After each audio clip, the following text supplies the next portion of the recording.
Muy bien. Bueno, vamos a tratar de ver el capítulo 2. Está un poco largo y tiene enseñanzas bien valiosas para nuestra vida.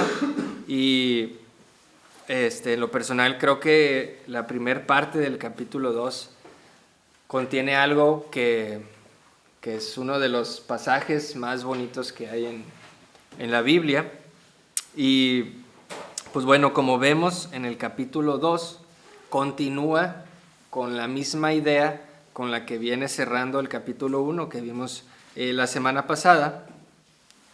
Y vemos que Pablo constantemente se goza por lo que hacen los hermanos de Filipo. Y arranca esta idea con una exhortación, pero vemos que lo hace de una manera pastoral, de una manera amorosa, no como con los Gálatas, que era muy contundente y los regañaba. Con los filipenses no es el caso. Y esta exhortación tal vez que va a dar no tenemos mucho contexto sobre por qué está dando esta exhortación, pero tal vez podemos darnos una idea si leemos el capítulo 4 de Filipenses, el versículo 2, donde menciona a dos señoras, a dos mujeres. Dice: ruego a Evodia y a Síntique que sean de un mismo sentir en el Señor. Entonces, probablemente había una fricción entre estas dos señoras o mujeres, no sabemos qué edad tenían, pero había esta fricción y probablemente este desacuerdo que hayan tenido escaló al grado en que la iglesia se pudo haber visto involucrada, y es por eso que Pablo exhorta sobre la unidad en la iglesia. Entonces, eso es como que lo que vamos a estar viendo principalmente al inicio del capítulo 2, en los primeros 11 versículos, pero no solamente es la unidad, sino también vemos la humildad. Entonces, estas dos cosas van a ir de la mano, porque si no tenemos humildad, no vamos a tener unidad como iglesia.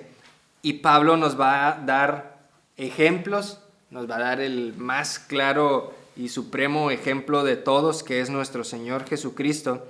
Y como versículo clave es el versículo 5, dice: haya pues en vosotros ese sentir que hubo también en Cristo Jesús.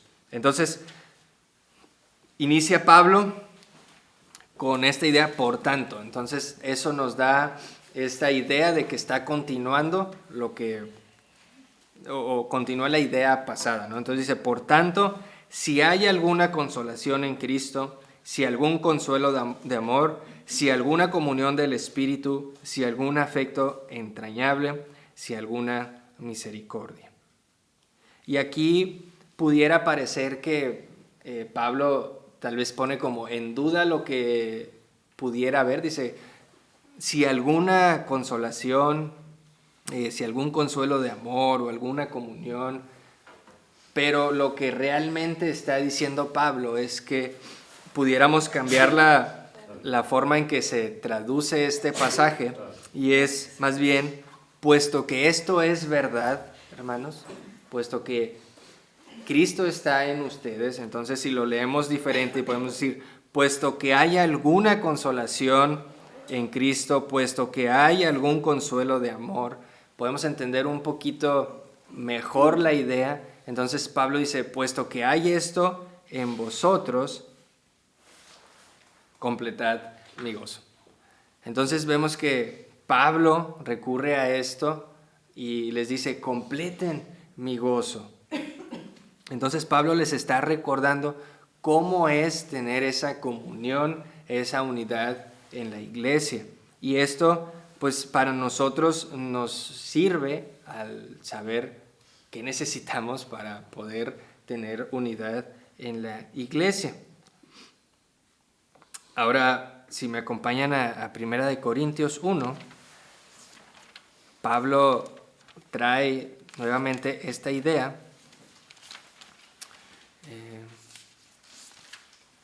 Primera de Corintios 1, versículo 3, dice, gracia, se me hace que lo anoté mal.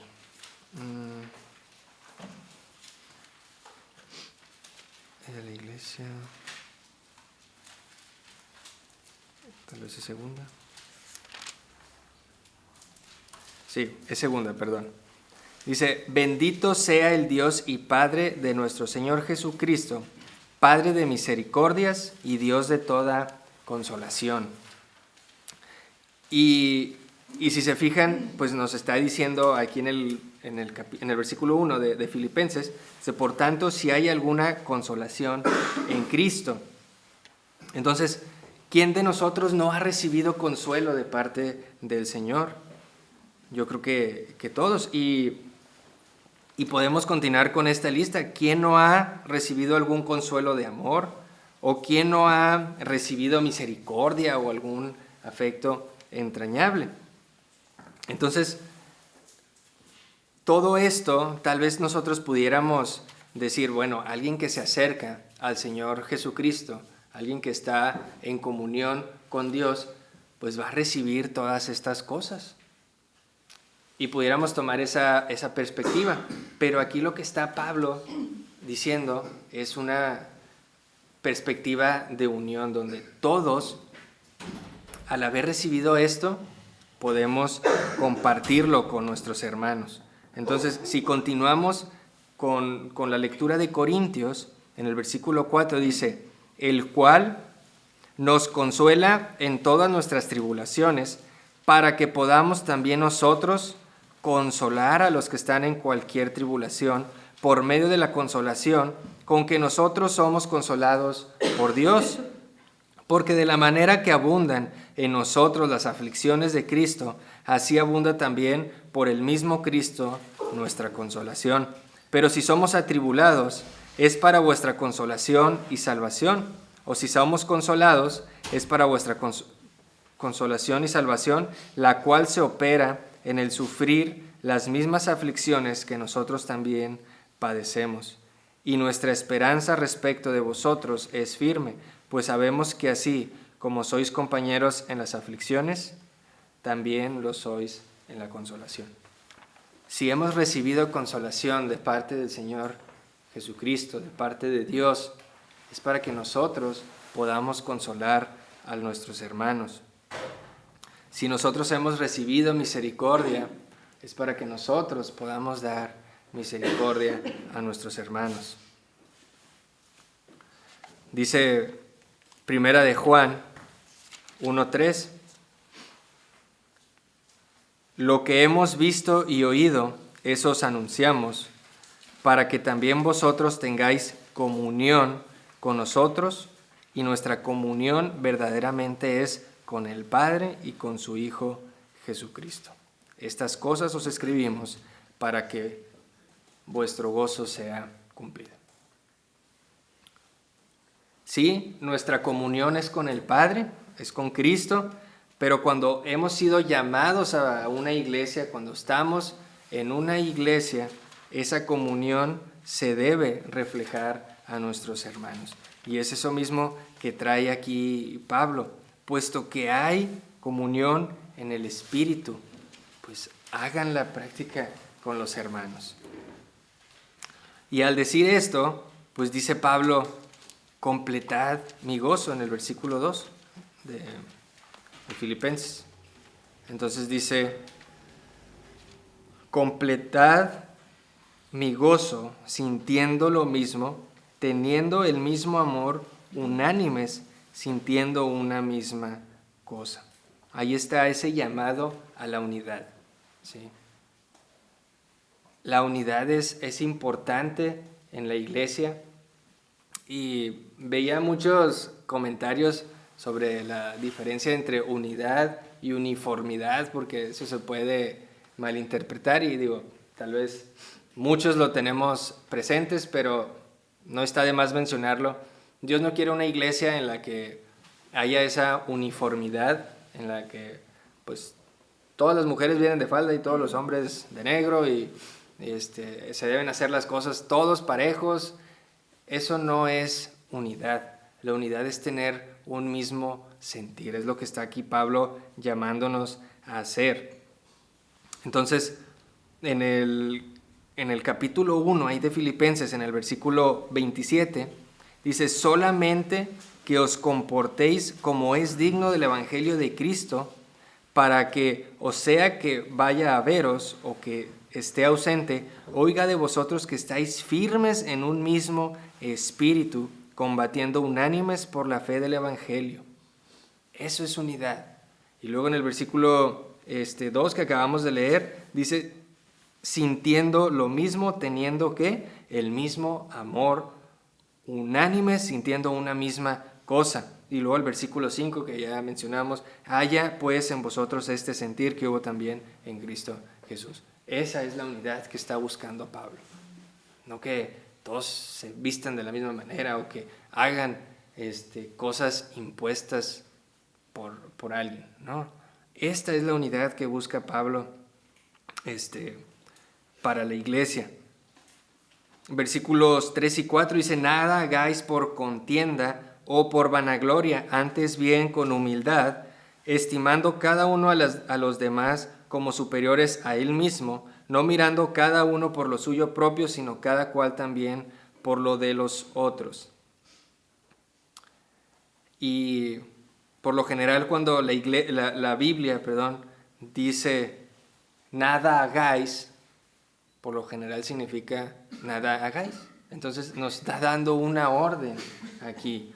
Nos dice: nada hagáis por contienda o por vanagloria. Y hace rato don Robert nos platicaba sobre la vanagloria. Y es un punto bien importante en la unión de la iglesia. Porque la vanagloria y la contienda son dos cosas que rompen la unidad dentro de ella. La vanagloria, a final de cuentas, como veíamos, es buscar la aprobación de los demás. Es buscar que resalte sobre los demás. Es buscar el yo. Y las contiendas, pues a final de cuentas son peleas. Vean lo que nos dice Santiago 4.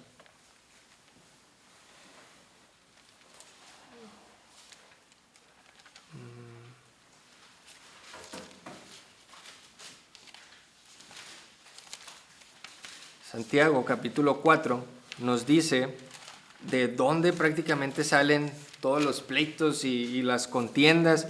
Dice: ¿de dónde vienen las guerras y los pleitos entre vosotros? ¿No es de vuestras pasiones las cuales combaten en vuestros miembros? Codiciáis y no tenéis, matáis y ardéis de envidia, y no podéis alcanzar, combatís y lucháis, pero no tenéis lo que deseáis, porque no pedís. Pedís y no recibís, porque pedís mal, para gastar en vuestros deleites. Entonces, ¿de dónde vienen las contiendas? Pues del estar enfocado en uno mismo, de las pasiones, dice, de mis deleites. Y ese egoísmo es el que destruye la unidad dentro de la iglesia. Y si seguimos leyendo los siguientes 2 versículos, dice: oh almas adúlteras, ¿no sabéis que la amistad del mundo es enemistad contra Dios? Cualquiera pues que quiera ser amigo del mundo, se constituye enemigo de Dios. ¿O pensáis que la Escritura dice en vano: el Espíritu que Él ha hecho morar en nosotros nos anhela celosamente? El hecho de vivir pensando en uno mismo, en lo que nuestras pasiones nos hacen hacer, básicamente es enemistad con Dios, porque queremos ser amigos del mundo, queremos ceder. Y aquí nos dice Santiago: cualquiera que cede y que anda haciendo ahí pleitos y contiendas, pues a final de cuentas se constituye enemigo de Dios.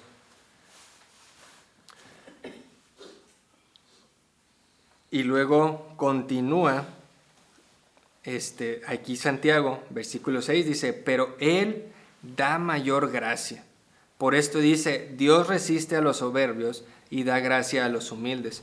Someteos pues a Dios, resistid al diablo y huirá de vosotros. Acercaos a Dios y Él se acercará a vosotros.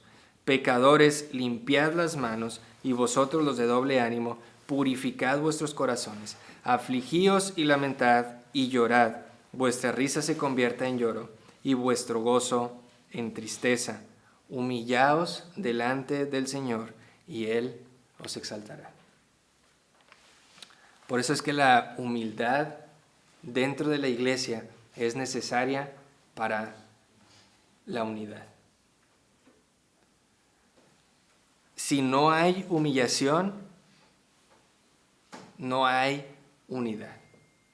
Si yo estoy viendo yo soy el mejor, y veo a los demás por encima del hombro, pues eso va a ir rompiendo la unidad poco a poco. Y esta misma idea de Santiago, pues es lo que nos está diciendo Pablo acá. Nada hagáis por contienda o por vanagloria, antes bien con humildad, estimando cada uno a los demás como superiores a él mismo, no mirando cada uno por lo suyo propio, sino cada cual también por lo de los otros. Y la sociedad en la que estamos es de que primero mis dientes que mis parientes. O sea, yo con que esté bien y la libre, pues los demás a ver cómo le hacen. Y no sé si han visto alguna escena o pudiera ser tierno, pero muchas veces hay papás así que ponen a su hijo frente a un espejo y le dicen, mira, vete, tú eres el mejor, tú puedes. Y le empiezan a meter esa mentalidad al niño de que no, yo puedo, yo soy el mejor y no necesito a nadie. Y eso se ve reflejado después y vivimos en esa sociedad en la que yo y cero hay humildad. Entonces, Pablo es lo que apela, sean humildes, no sean vanagloriosos, no busquen la aprobación de los demás. La humildad es algo bien interesante porque algunos dicen que cuando tú dices que tienes humildad es cuando menos tienes humildad. La humildad no se anda presumiendo, no dice, yo soy bien humilde, pues la verdad es que ahí es cuando menos eres humilde. Tenemos un ejemplo bien interesante en la Biblia, Adán. Adán en el huerto, pues él andaba ahí haciendo sus tareas y todo, y luego llega Satanás. ¿Y cuál es la premisa con la que llega? Con que Dios os ha dicho que no puedes comer de todo árbol, y él que pues sí, podemos comer todo menos de ese. Y luego que le dice, ¿y por qué no? Porque vamos a morir. Le dice, no, porque si tú comes vas a ser igual a Dios. Y luego, ¿cuál fue el orgullo de Satanás? Porque fue lanzado, porque quería ser igual a Dios. Ese es el claro ejemplo de esa naturaleza del hombre de ser orgulloso, de no ser humilde. Entonces, vemos cómo es algo que hay que trabajar dentro de la iglesia, la humildad. Entonces, vamos a continuar. Dice aquí en el versículo 5, empezamos con ese ejemplo máximo de humildad que podemos encontrar. Entonces dice, tengan cuidado de la vanagloria, de las contiendas. Deben comportarse ¿de qué manera? Bueno, pues siendo humildes, estimando cada uno de los demás como superiores, viendo por el bien de los demás. Y luego dice, haya pues en vosotros este sentir que hubo también en Cristo Jesús.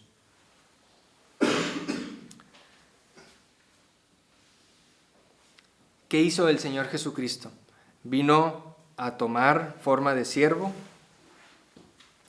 Y piensen en esto, nosotros estábamos alejados de Dios por nuestro pecado. Y Él se humilló para que nosotros pudiéramos ser restaurados y para que esa unidad que no existía entre el Padre y los hombres, pues fuera restaurada. Y ahora tenemos esa comunión, esa unión con el Padre. Dice versículo 6, el cual, siendo en forma de Dios, no estimó al ser igual a Dios como cosa a que aferrarse, sino que se despojó a sí mismo, tomando forma de siervo, hecho semejante a los hombres, y estando en la condición de hombre, se humilló a sí mismo, haciéndose obediente hasta la muerte y muerte de cruz. Por eso les decía que este es uno de los pasajes más bonitos que hay. Describe lo que hace el Señor Jesucristo, lo que hizo por nosotros, el hecho de haberse humillado completamente por nosotros. Él era Dios, el Creador, al que todas las cosas se sujetan, pues se hizo creación. Se hizo creación y el Creador al que todas las cosas le obedecen, tuvo que obedecer.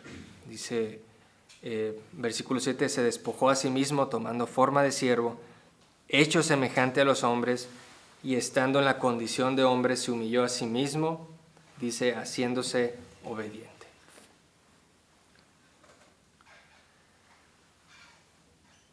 Cristo es ese verbo que describe Juan, que dice, en el principio era el verbo. Cristo es Dios. Y ese Dios se despojó de toda esa gloria que tenía. Y aunque cuando Dios crea el mundo y pues su mayor creación podría haber sido el hombre, pues no se compara el hombre con la divinidad de Dios. Y es esa humillación de decir, todo esto que tengo lo dejo por estos seres que ni los necesito, pero ellos me necesitan a mí. Toma esa forma de siervo. Decíamos de Adán, él era el siervo y quería hacerse Dios. Bueno, aquí tenemos lo contrario. El Dios se hace siervo. En las semanas pasadas recordábamos el nacimiento de Cristo. Tenemos la Navidad y pues tenemos esta fecha para recordar que Jesús nació. Y si pensamos en esto, pues tuvo que padecer como un humano, tuvo que nacer, estuvo ahí en un pesebre.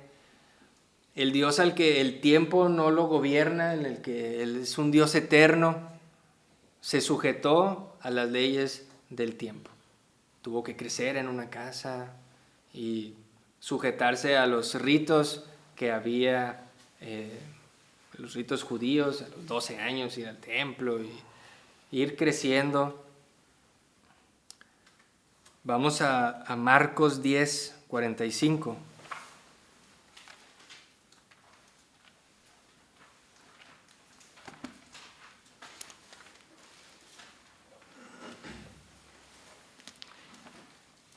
Dice, porque el Hijo del Hombre no vino para ser servido, sino para servir y para dar su vida en rescate por muchos. Y quisiera que viéramos esa conexión que puede haber en este versículo de Marcos con la idea del versículo 7 y 8 de aquí de Filipenses.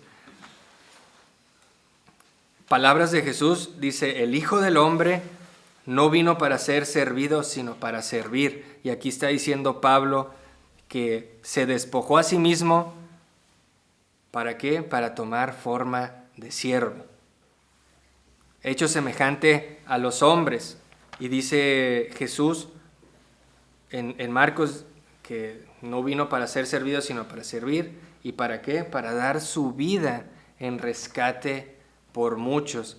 Y continúa Pablo en el versículo 8, y estando en la condición de hombre, se humilló a sí mismo, haciéndose obediente hasta la muerte y muerte de cruz. Esa muerte en esa cruz es la que vino a dar rescate por muchos. Ese Dios que vino no para que lo sirvieran, que probablemente cualquier Dios o historias que vemos de romana o griega, pues bajan aquí los dioses del Olimpo y pues se les hace fiesta y se les sirve. No, aquí no. El Dios verdadero vino a servir, a dar su vida en rescate por muchos.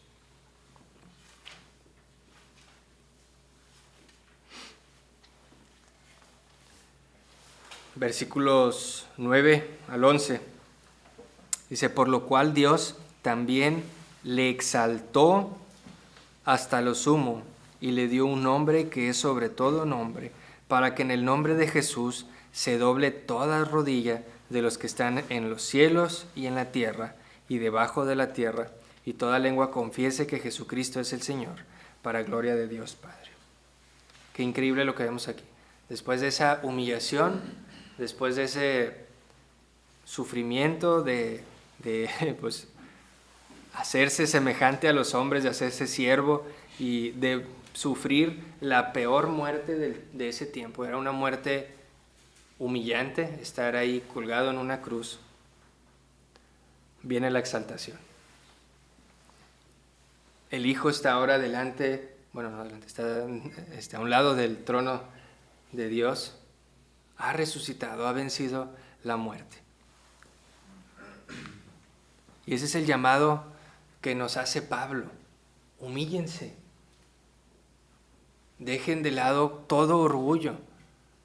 Porque, ¿qué decía Santiago? No sé si alguien se quedó en Santiago. Espero que no, ¿verdad? Para que me siga. Pero dice Santiago en el versículo 10. Dice, humillaos delante del Señor y Él os exaltará. Eso es lo que pasó con el Señor Jesucristo. Se humilló haciéndose lo peor. Nosotros somos lo peor. Y dice, Dios le exaltó hasta lo sumo y le dio un nombre que es sobre todo nombre, para que en el nombre de Jesús se doble toda rodilla de los que están en los cielos y en la tierra y debajo de la tierra, y toda lengua confiese que Jesucristo es el Señor, para la gloria de Dios Padre. Teniendo una vida entregada al servicio por los hermanos, viviendo una vida así, al final vamos a ser exaltados por Dios. Y eso es lo que nos llama a Pablo a hacer. Déjense de cosas ahí con sus pleitos que puedan andar teniendo, y eso va como un cáncer dentro de la iglesia. Empieza con 2 personas y luego se enteran los demás y empiezan a tomar bandos, y ya de repente está el bando A contra el B por algo que tal vez es bien insignificante. Humíllense, dice Pablo. Y por temas de tiempo, nada más quisiera mencionarlo porque todavía nos falta, no vamos ni a la mitad del capítulo, pero este pasaje, si nada más viéramos aquí, pudiéramos irnos al pasaje donde Jesús les lava los pies a los discípulos. Y están acostados todos, bueno, sentados a la mesa, pero ellos están como medio acostados. Y la forma en que ellos lo hacen, pues estaban como medio recargados así con un brazo, y los pies por lo general estaban hacia atrás. Estaba la mesa enfrente. Entonces, la labor del siervo de más bajo rango dentro de una casa era lavarle los pies a los invitados. Entonces, probablemente tú estabas a la mesa y llegaba el siervo y te empezaba a lavar los pies, y el siervo pasaba desapercibido porque tú ni lo estabas viendo. Y el Señor toma esta postura. Ese siervo más desapercibido, tal vez podamos decir más insignificante, el Señor Jesús toma esa posición y les lava los pies a todos. ¿Por qué? Porque el Hijo del Hombre no vino para ser servido, sino para servir y entregar su vida en rescate por muchos.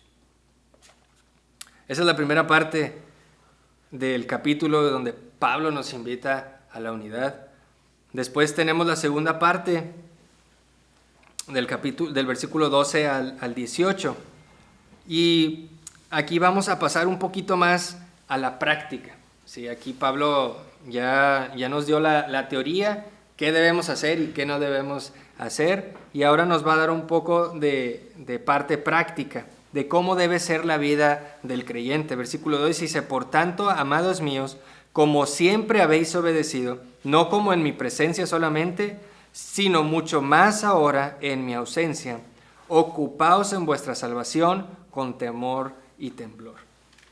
Pablo continúa con esta exhortación de los versículos pasados y vemos que lo hace con una forma tan amorosa. Amados míos.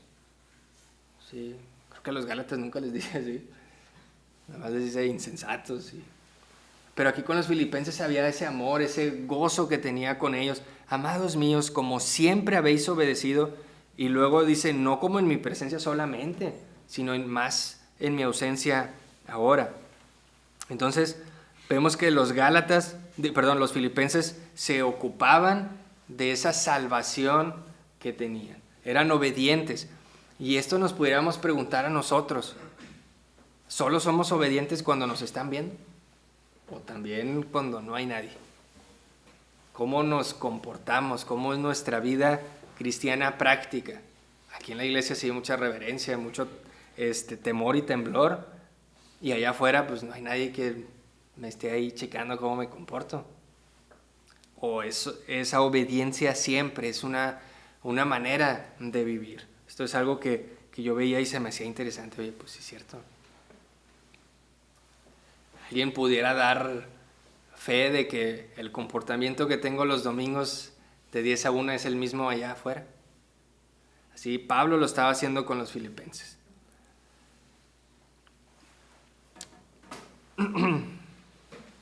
Y al final, la parte práctica o lo que Pablo quiere hacer aquí es lo que viene al final. Dice, ocupaos en vuestra salvación con temor y temblor. Ahora, la salvación sí es algo que obtenemos por gracia, es algo que no merecemos, pero tiene una gran responsabilidad de nuestra parte. Hay que ocuparnos de ello. Hay que desarrollar lo que la salvación nos ha dado. Hay que ocuparnos de ella con diligencia. No solamente, sí somos salvos y muchas gracias Dios y ya está ahí. No, hay que poner de nuestra parte. Hay que vivir esa salvación con reverencia todos los días aquí en la tierra. Y en el versículo 13 hace un equilibrio, dice, porque Dios es el que en vosotros produce así el querer como el hacer por su buena voluntad. La transformación de nosotros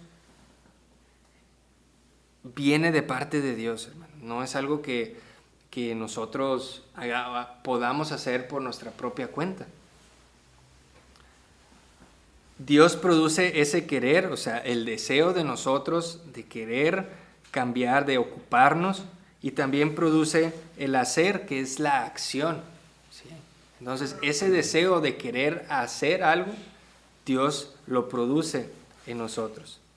Entonces, esa transformación no es de autosuperación cristiana que uno mismo hace, ¿no? Es algo que Dios obra en nuestras vidas. Y eso es básicamente nuestra santificación. ¿Sí? El ocuparnos de nuestra salvación con temor y temblor es estar conscientes de nuestra santificación. Y aunque sabemos que nuestra santificación aquí en la tierra no va a ser completada, no por eso no debemos trabajar en ella. Pero lo más hermoso es que tenemos a Dios de nuestro lado ayudándonos con ello. Es el que pone el hacer, el querer y el hacer por su buena voluntad. Sabemos que todavía con eso, por su buena voluntad, no nos deja solos. Versículos 14 y 15, que dice, haced todo sin murmuraciones y contiendas, para que seáis irreprensibles y sencillos, hijos de Dios sin mancha en medio de una generación maligna y perversa, en medio de la cual resplandecéis como luminares en el mundo. Aquí viene esa parte práctica. Lo que hacemos, la manera en que vivimos, se ve reflejada en el mundo exterior. Dice Pablo, haced todo sin murmuraciones y contiendas. Ya nos lo había dicho en los versículos anteriores. Nada hagáis por vanagloria ni contiendas. No tengan, dice, no se anden quejando, no tengan descontento. Esto equivale a las murmuraciones. Dice, no anden teniendo discusiones o conflictos de manera abierta, o sea, las contiendas. Entonces, el estarnos quejando constantemente de las cosas refleja un corazón que no confía en el Señor. El hecho de decir, oye, si esto lo pongo en las manos de Dios, Dios nos va a dar paz. ¿Qué decía? Nos da consuelo, nos da comunión en el Espíritu, nos da misericordia. Pero si yo me estoy quejando, estoy murmurando, pues ¿dónde queda todo eso que hemos obtenido por medio de Cristo? Entonces, si nuestra vida hace que o refleja una actitud en la que somos irreprensibles, en la que somos sencillos, humildes, dice, hijos de Dios sin mancha, en medio de esta generación maligna y perversa, prácticamente ya tenemos el trabajo casi hecho y vamos a resplandecer como luminares en este mundo de oscuridad. ¿Y cómo hacemos esto? Todavía nos da la fórmula Pablo, versículo 16. Dice, asidos de la palabra de vida, para que en el día de Cristo yo pueda gloriarme de que no he corrido en vano, ni en vano he trabajado. ¿Cómo vamos a hacer esto? Tomados, dice, asidos es como abrazar, o sea, tomar de manera firme, dice, la palabra de Dios. Es importante hacer parte de nuestra vida la lectura, el estudio de la palabra de Dios, porque la palabra de Dios es nuestra guía, es nuestra brújula.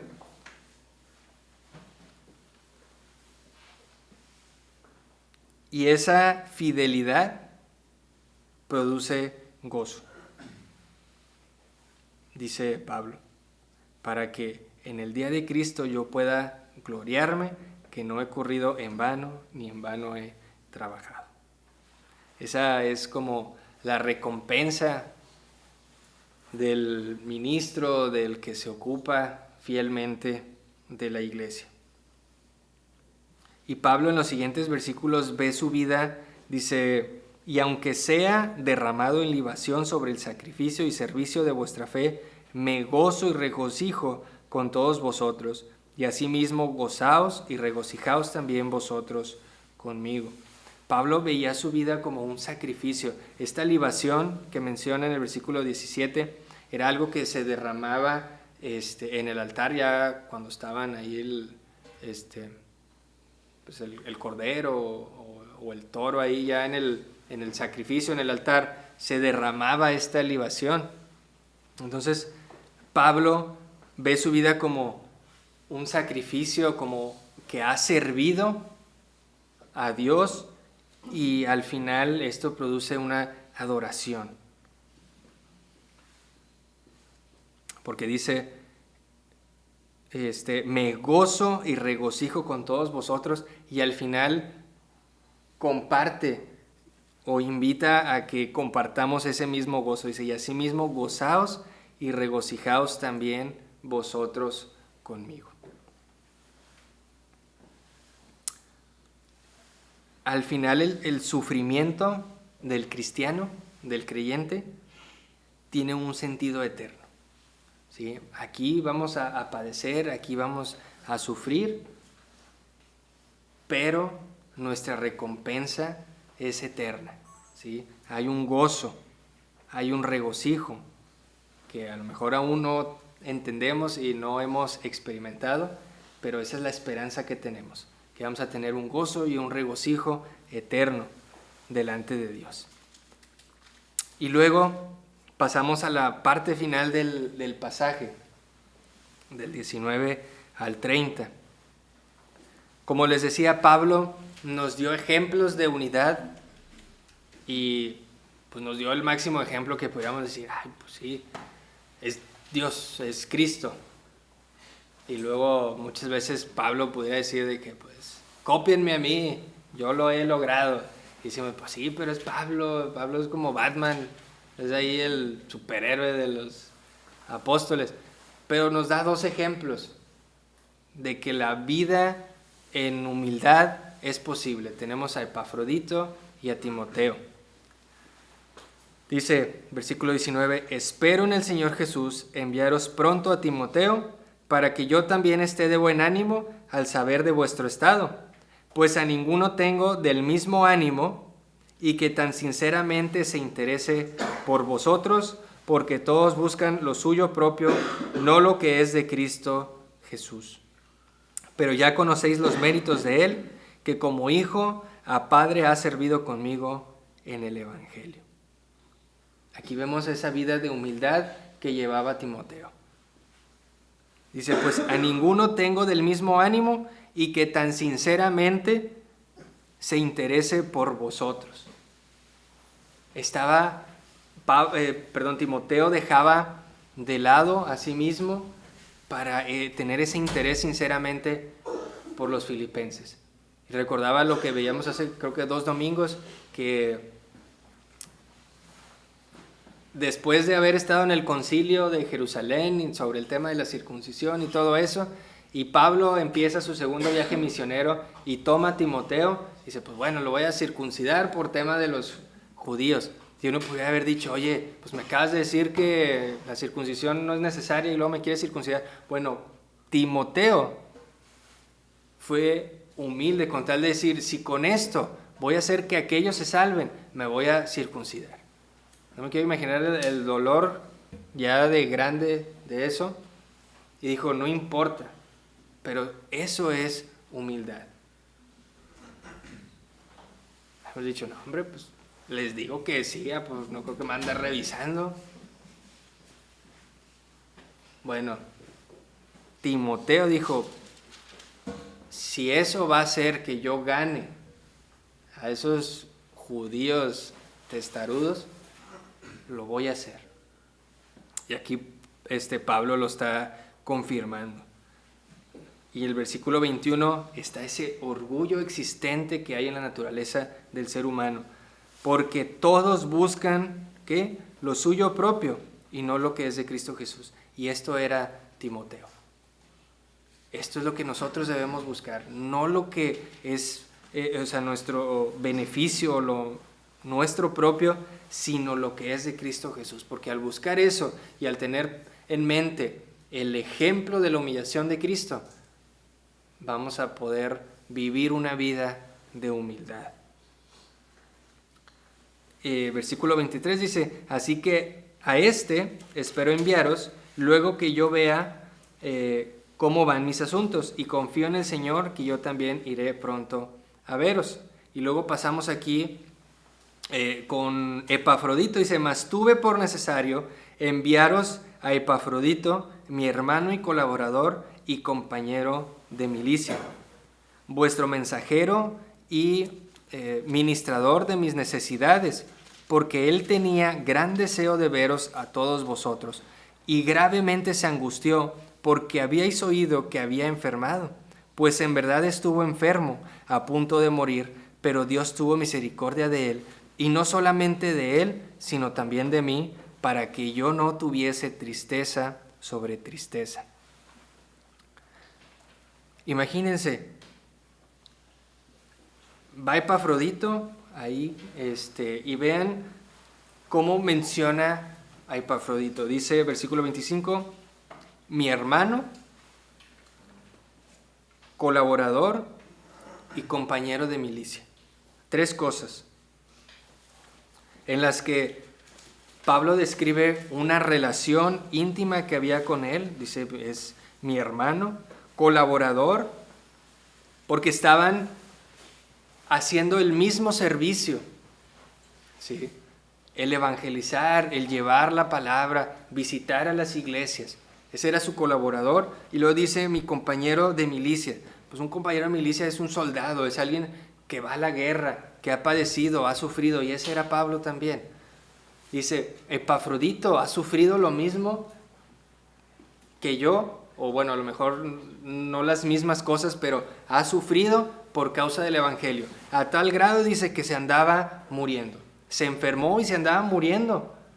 Pero ¿qué fue lo que más le angustió? Le angustió más el hecho de saber que ustedes filipenses se angustiaron porque se enteraron que él estaba enfermo. O sea, él estaba en lecho ahí de muerte, y al enterarse que los filipenses se angustiaron por su estado de salud, él se angustió por eso. Uno normalmente cuando está enfermo, pues, ay, sí, que me visiten y que me hagan cosas y me sirvan. No, él no. Él se angustió al saber que los filipenses se angustiaron. Eso es humildad, hermanos. Y vemos aquí la misericordia de Dios, porque dice en el versículo 27, estuvo enfermo a punto de morir, pero Dios tuvo misericordia de él, y no solamente de Epafrodito, sino también de Pablo, para que no tuviera tristeza sobre tristeza. El Señor está siempre al pendiente de nosotros. Y el hecho de tener esa vida de humildad, de servicio, creo que Dios la recompensa. Hay bendiciones a nuestras vidas.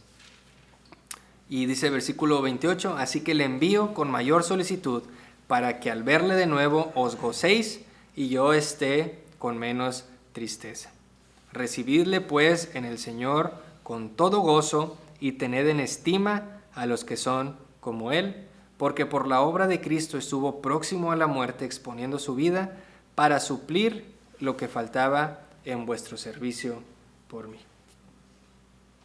Lo que les decía, sufrió por causa del evangelio, pero estaba dispuesto a hacerlo. Tenemos ese ejemplo más aplicable a nuestras vidas, a Timoteo y a Epafrodito. Es posible, hermanos, llevar una vida de humildad para tener unidad en la iglesia. Y concluyo con nuestro versículo clave. Haya pues en vosotros este sentir que hubo también en Cristo Jesús.